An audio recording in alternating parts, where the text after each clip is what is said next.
excuse me. Top 5 opponent or boxer, excuse me. I know my fingers all in the goddamn camera. I'm not used to filming inside. Top 5 boxers who destroyed their opponents. Lewis stepped into the ring against Rahman. It was the voluntary protection of the WBC, the 10th defense, the IBF, the 4th defense, and the 4th IBO defense of Lewis. Lewis was an unquestioned favorite. Wager upon the battle was taken with a view of 20-1 in favor of the champion. Lewis won the fight very confidently, but he did not have enough focus. He wasn't as focused as during the fighting with Holyfield, Tua, Galota, Tyson, Brandt, and that lack of focus was the cause of Lennox's defeat.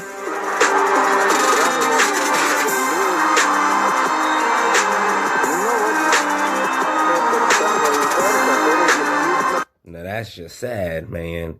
That is just sad. Like, you were winning the fight and you lost the fight because you weren't disciplined enough all 12 rounds.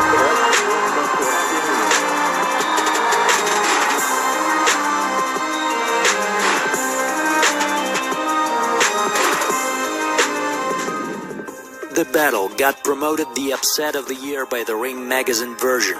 The second battle of these boxers took place on November 17, 2001. This time Lennox was completely focused, concentrated on the match, and left Rahman no chance.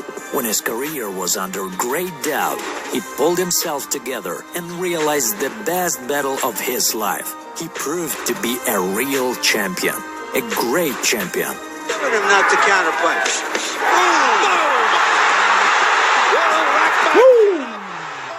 Knocked him out. Get him out of there, coach. Get him out of there, coach. The table's been turned. Is it reversed?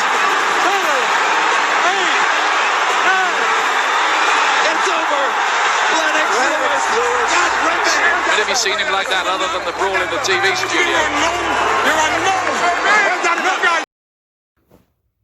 Alright, I'm sorry. We're back.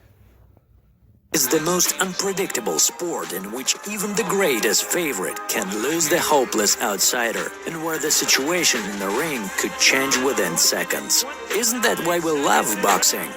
The winner by way of knockout, he is now the 3-time heavyweight champion of the world, Leonard.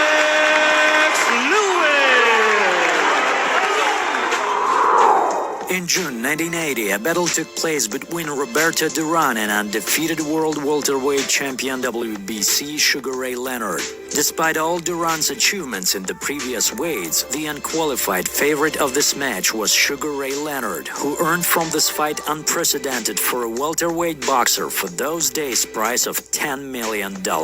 Duran's fee was modest compared to Leonard's, only $1.5 million. However, the fees and experts' predictions were nothing to do with what is going on in the ring, and Roberto Duran proved this once again, defeating Sugar Ray Leonard by a unanimous judge's decision. It was the first defeat of Sugar's career.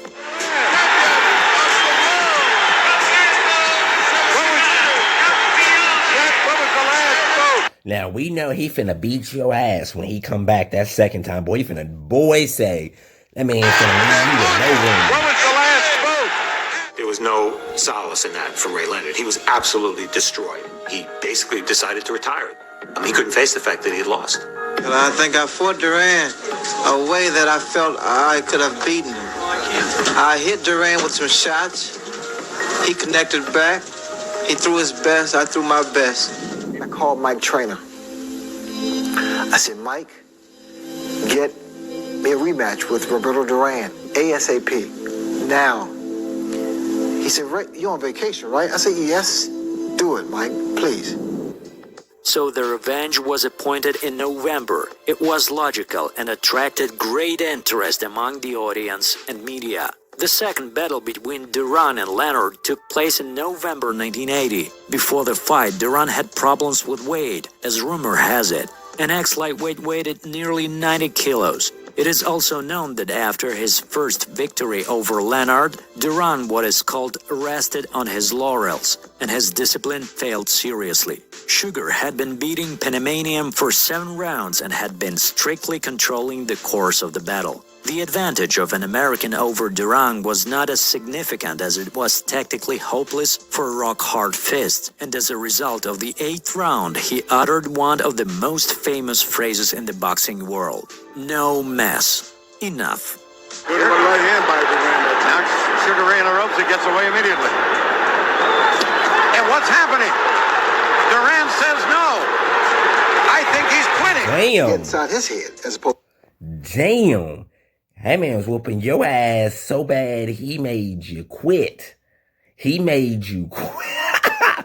Woo! Him getting back inside my head. And also the public or the fans were laughing because I was doing the bolo punches, sticking my chin out, because it was like a bully. He was like a bully. And a bully would do one or two things if challenged. He would punch you out or he would run away. And Duran ran away. What is he saying, Larry?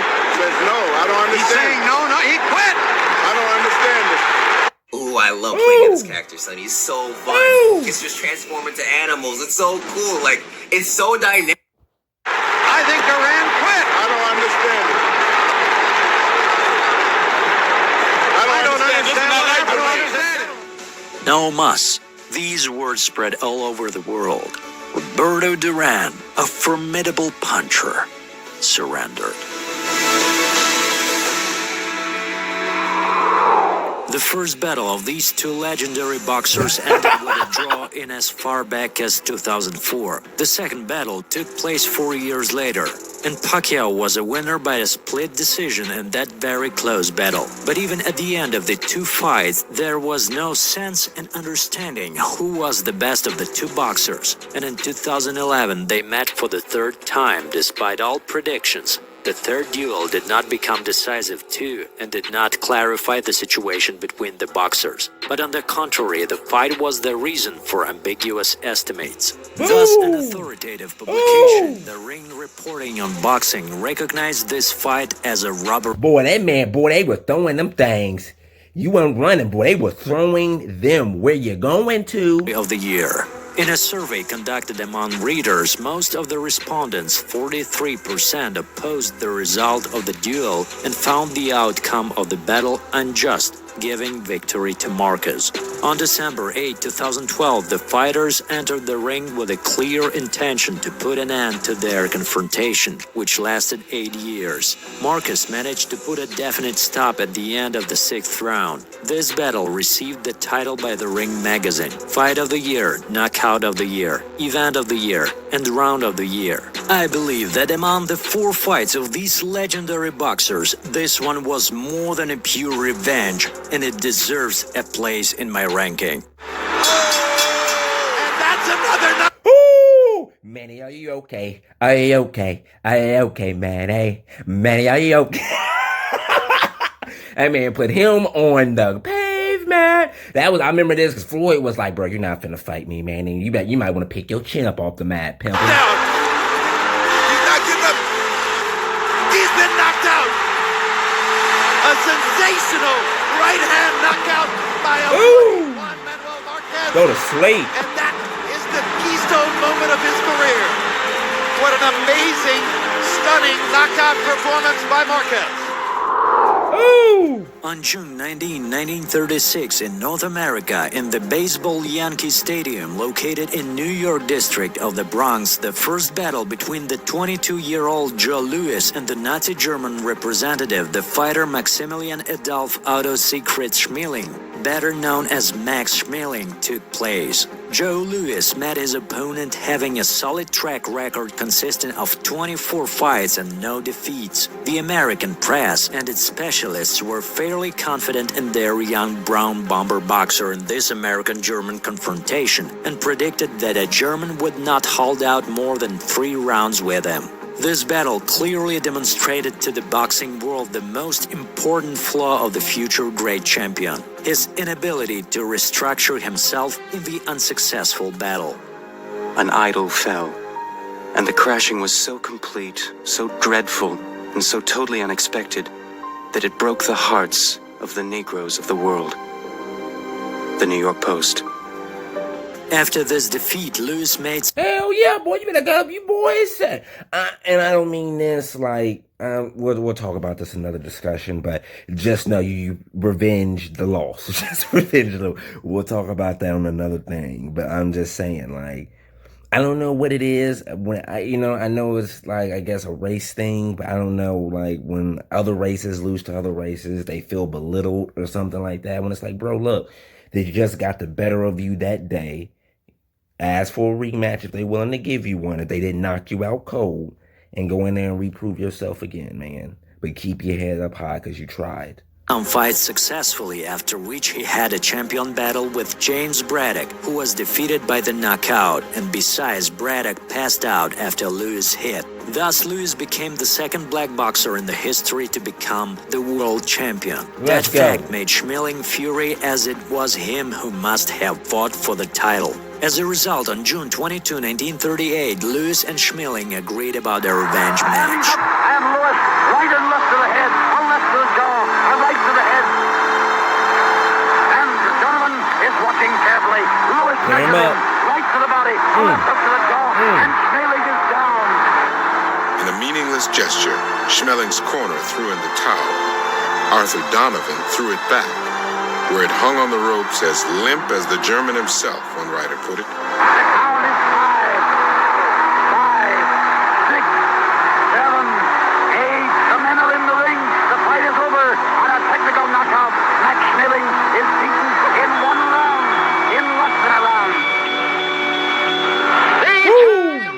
It was 2 minutes and 4 seconds of murder, one writer marveled. The second shortest heavyweight title fight in history. And still champion. Which I'm pretty sure Mike Tyson, we know Mike Tyson beat that. We pretty much know.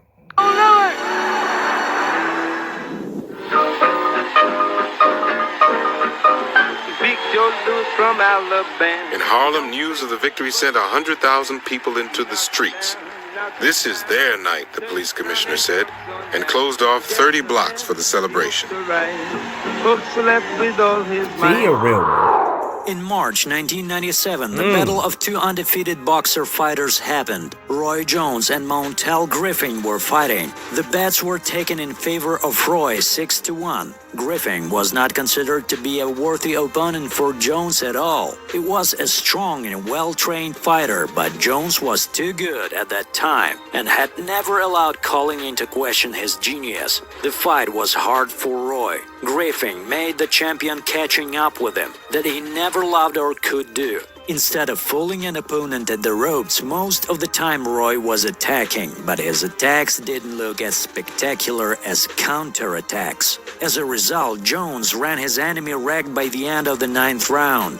Having missed 3 punches in a row, Griffin knelt at the ropes and in a moment got 2 more blows to the head from an angered Jones, after which he fell on the ring apron and could not get up for a long time. The fight was stopped. Jones was defeated because of disqualification, and it happened for the first time in his professional career. Yeah, because I mean, goddamn, I mean, like, bro, like, I know you was mad, but bro, you don't, come on now, man. Everybody trying to get home to their families, bro. At the end of the day, you're doing this to take care of your family. Fuck a legacy. You're doing this to feed your family and yourself. Let that man get home. Here, the title was given to Griffin. The referee disqualifies the red corner. It was such a big publicity thing that the revenge was not only possible resolution, but it also was an incredibly profitable. Millions of people all over the world were ready to give their money for the possibility to see the continuation with their own eyes, or at least on TV.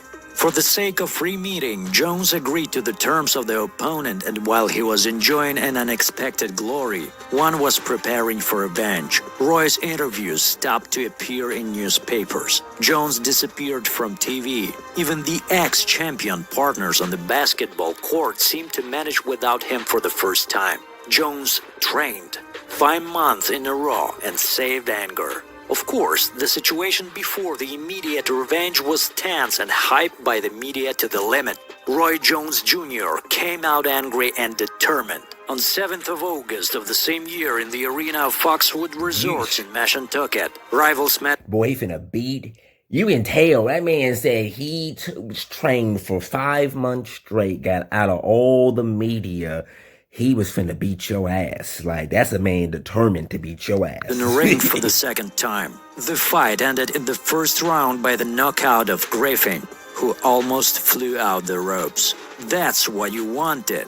Get it, said a few minutes after winning in the camera, satisfied but still not cool Jones. He was never seen like that. Whoa, what a left hook. What a left hook. Second knockdown of the round. That was a leaping left hook, and Griffin may not survive it. He's got trouble. It's over, bro. It's over. Hold that L, go home, man. Jones wasn't no pussy. He wasn't no... Like and subscribe, man. I appreciate you being here. Top 5 boxers who destroyed their opponents in revenge. I appreciate you, man. Road to 10,000. Let's get there. Welcome to the drop.